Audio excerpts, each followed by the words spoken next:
নমস্কার, 91.2 FM radio সুন্দরবনের সকল শ্রোতা বন্ধুকে এই বিশেষ প্রতিবেদনে স্বাগত। বর্তমানে গ্রামীণ ও পৌর এলাকায় টোটো, ই রিক্সা প্রভৃতির চলাচল ভীষণভাবে বৃদ্ধি পেয়েছে।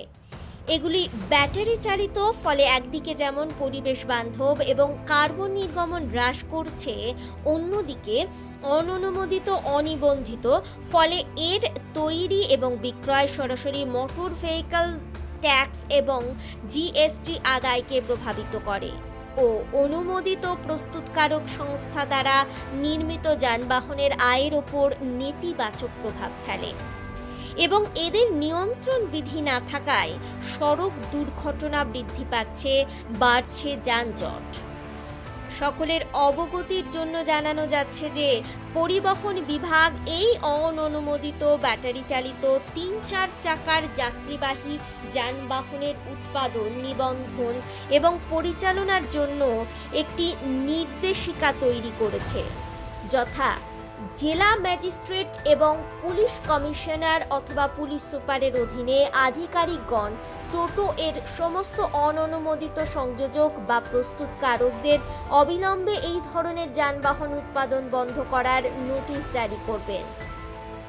নোটিশের নির্দেশিকা মেনে না চললে এই ধরনের অ্যাসেম্বলিং বা উৎপাদন ইউনিটগুলিকে সিল করে স্থানীয় থানায় এফআইআর দায়ের করা হবে।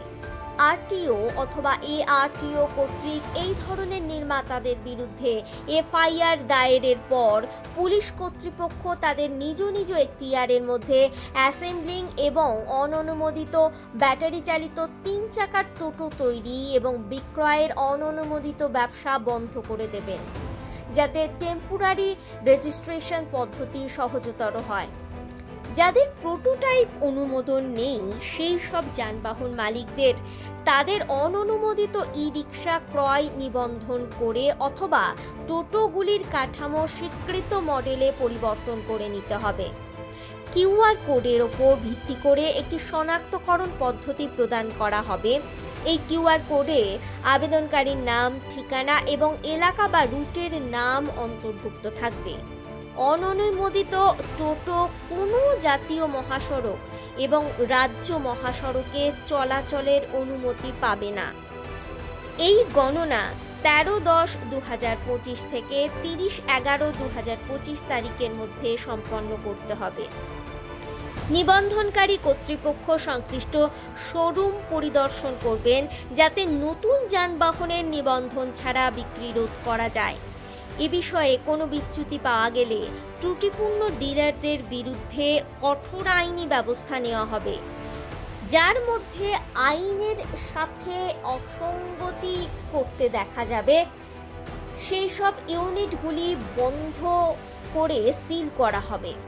সমস্ত নিবন্ধিত বা অনিবন্ধিত টোটো বা ই রিক্সা সংশ্লিষ্ট পোর্টালে নথিভুক্ত করতে হবে। রাজ্য জুড়ে পৌর কর্পোরেশন, পৌর কর্তৃপক্ষ এবং অন্যান্য স্থানীয় সংস্থাগুলি তাদের নিজ নিজ এলাকায় ওই সমস্ত যানবাহনের তালিকা তৈরিতে সাহায্য করবে। নিবন্ধনকারী কর্তৃপক্ষ নিবন্ধন ছাড়া নতুন যানবাহন বিক্রির বিষয়টি পরীক্ষা করার জন্য পর্যায়ক্রমে সংশ্লিষ্ট শোরুম পরিদর্শন করবে। যদি কোনো বিচ্যুতি পাওয়া যায় তাহলে মোটরযান আইন 1988 এর ধারা 192 অনুসারে জরিমানা আরোপ করা যেতে পারে, যা মোটরযান আইন 1988 এর ধারা 205 এর অধীনে আরও বাড়ানো হবে। নমস্কার।